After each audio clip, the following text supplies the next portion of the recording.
we're back. We're talking Dying Light 2. I'm gonna go and try to make it as long as I possibly can for more ad revenue and more watch time. Welcome, welcome. I'm OniZombies, the guy whose hair is just a colossal mess right now. Like, it's getting bad up here, right? Look at this hairline. But friends, I am here to talk to you about some major things regarding Dying Light 2 Stay Human. So let's just go ahead, jump right into it. Survivors, our team is working hard on patch 3 for Dying Light 2 Stay Human. It will be one of the biggest patches we released so far. Apart from many fixes for both multi and single player mode, it will also introduce a new game plus mode, giving you more reasons to revisit the city. We're planning to release patch 3 on all platforms by the end of the month. Full notes will be available once the update is live.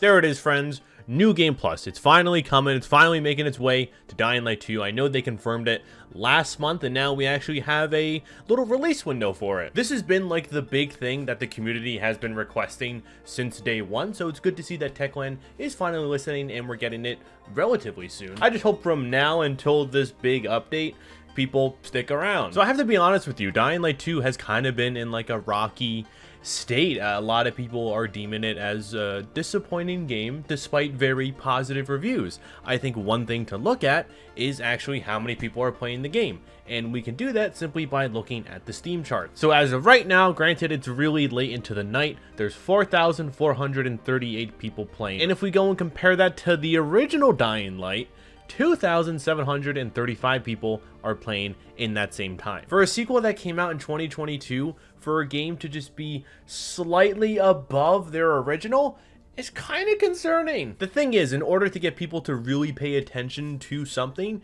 you need to start using numbers. With numbers, you can back up the data. Which kind of goes and segues me to my next point that I think Techland should really be capitalizing on. I do want to point out that the tweet going and saying that Dying Light 2 will have New Game Plus is doing substantially better than all their other tweets. I'm just saying, the tweet about New Game Plus is currently sitting at 3,800 likes right now, while this fortune teller one is sitting at 1,000, and if you keep scrolling on down, the one about the fish eyes at 500, and then the one about the parkour championships, that's at 1,200. Jokes and memes aside, I think Techland should capitalize on this, and the things that the community are requesting is going to be doing substantially better than some of the stuff that they might have planned. Like, when you're comparing strictly from a numbers perspective, not that many people are excited for parkour challenges over a New Game Plus mode. We know that Techland does listen to the community, but this is further proof that implementing some of those requested changes, the community will support and stand by you, thereby giving you more brownie points. When you have more brownie points, you get more PR, which leads to more sales,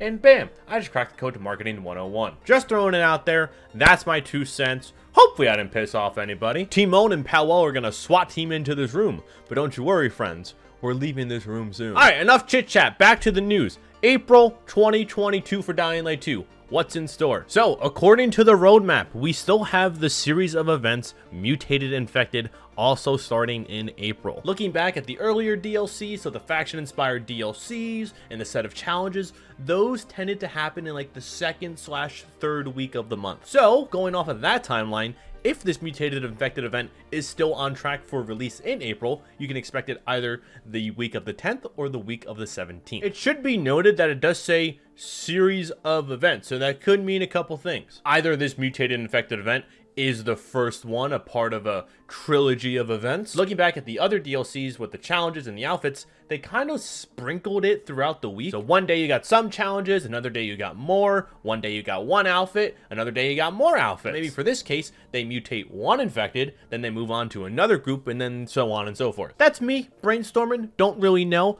But then on top of that, like we went over, for April, we'll also have New Game Plus, and then this massive Dying Light 2 big update that they plan on releasing as well. In my opinion, I think patch 1.2 is by far the biggest one that we have received so far. The other ones that we have gotten have kind of been like hot fixes, or maybe they're going in and fixing 5 or 6 things. Patch 1.2 is the one that quote-unquote saved Dying Light 2 and then also ruined it. Had a lot of major updates, a lot of quality of life changes, and it also butchered the grappling hook. Just from the looks of it, it seems like Techland will be pushing for juicier and bigger updates, they're gonna go and release these bombshell patches out there to hopefully go and fix the game. Well, not only will it fix the game, but of course it will go add content like New Game Plus and other various things that the community is asking for. Funny, in the video that I uploaded yesterday and also the poll that I did, a lot of you were saying you're only going to come back to Dying Light 2 if there's a New Game Plus. And lo and behold, it's coming at the end of the month. I know people wanted me to go and get some updated numbers for the question that I asked was whether or not you're still playing Dying Light 2. So 2 weeks ago, okay,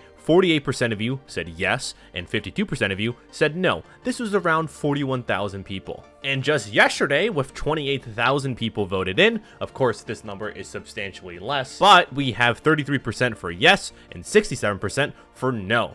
That is a massive change in just 2 weeks. Like I said, a lot of the comments are saying they want a New Game Plus, they want a reason to go and play. So when this New Game Plus does come out, I want to go and ask the question again and see if that number had a big change or not. I'd be curious to know. A lot of you are saying you want New Game Plus, but are you actually going to go in and play it? Let me know. I absolutely will. I'm very curious to know how they're going to do a New Game Plus, whether it's scaling, whether you're going to be completely overpowered or not. That's what I want to see. But friends, that is everything that I have for you guys today. Let me know your thoughts down below. I'd be happy to read them. And with all that said, if you want to go and see some amazing content on this channel, go ahead and click the videos right here. Go right ahead. They're right here. Just click them. They're right here. Click them. Click them. Click them.